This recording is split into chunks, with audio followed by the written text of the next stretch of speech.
Hey y'all, it's me back again talking about the George Floyd events in my lovely city of Minneapolis, Minnesota. I don't know how long this video is going to be because I'm on my phone, as you can tell by the improved quality, but I also am holding it in my hand and my arm will get tired eventually. But what I will say is that I am making this video post City Council agreeing to dismantle and defund the police as they agreed to, and to us, the community, on this past Sunday.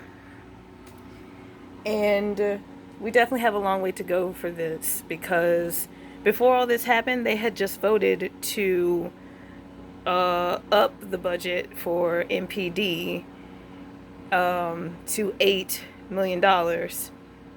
But I think the plan to start the defunding is going to be $4.25 million.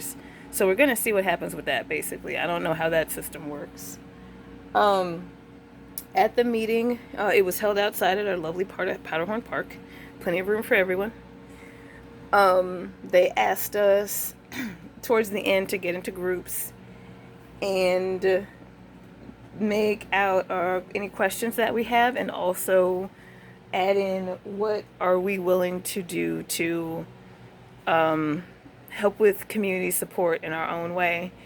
And I feel like that was definitely like getting people to, spell out what they can and can't commit to and stuff like that. It was very helpful right off the bat. And I'm very hopeful. And we are far from the first or last place that will do something like dismantling our police department. That doesn't mean that we'll have zero police. And this doesn't mean that crime will take over, as I've seen a lot of people on the internet try to claim. Nobody talks about how crime took over Camden, New Jersey after they did this 10 years ago. It's not going to happen in Minneapolis. And I'm also hoping that St. Paul will follow suit and dismantle their police as well. And we're also looking for the same thing in Iowa City. They've made a list of demands. Portland, Oregon, and Seattle, Washington, amongst many other places. And hopefully also, since Iowa City and Cedar Rapids are so close, it will also spread there. And pretty much an entire nation where we have defunded, dismantled, and demilitarized our police.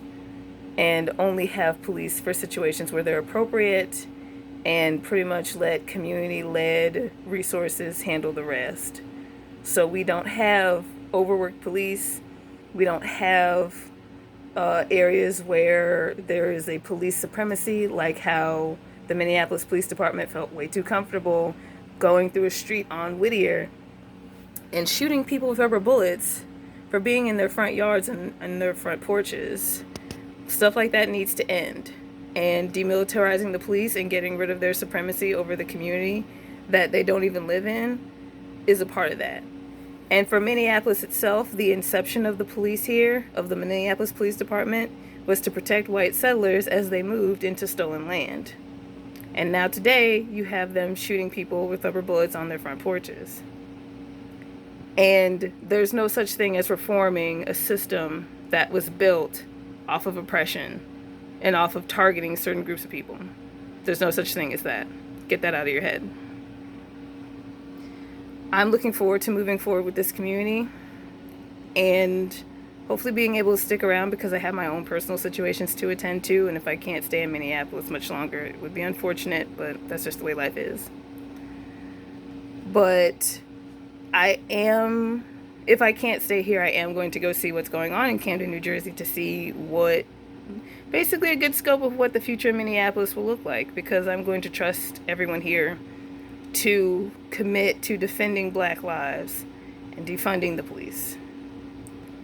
As far as issues of rape go, first of all, a lot of you bringing this situation up never cared about rape before. You're only bringing it up to fit your own agenda, check your institutionalized misogyny. But since you care so much now, the issue of rape was never handled by the police. The issue of rape is handled by detectives, and is also handled by community-led organizations to help people with trauma and whatever other services they need, including, but not limited to, healthcare. To properly investigate a case or an incident, it's detectives, not police. Still defund.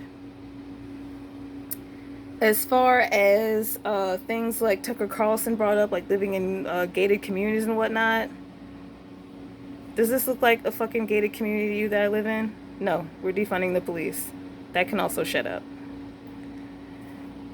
So there was also some unfortunate victims of the riot and looting and just general mayhem and chaos. We did have some outside agitators, but no revolution is going to be perfect.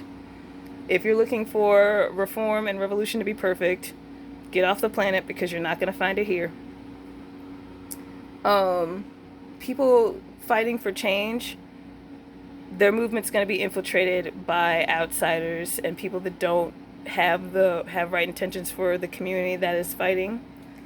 And some people are just straight up misguided. But I'm not going to pick any business over another human being's life. None of that matters. Fuck Target. Fuck tourism. Fuck all that. A life is more important. And as far as getting a job goes, you can get another job. But you can't get another job if you're dead.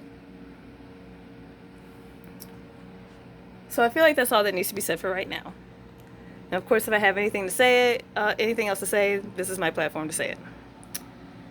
Thank you so much for watching. Take care of yourselves. Take care of each other. Defund the police. Black Lives Matter.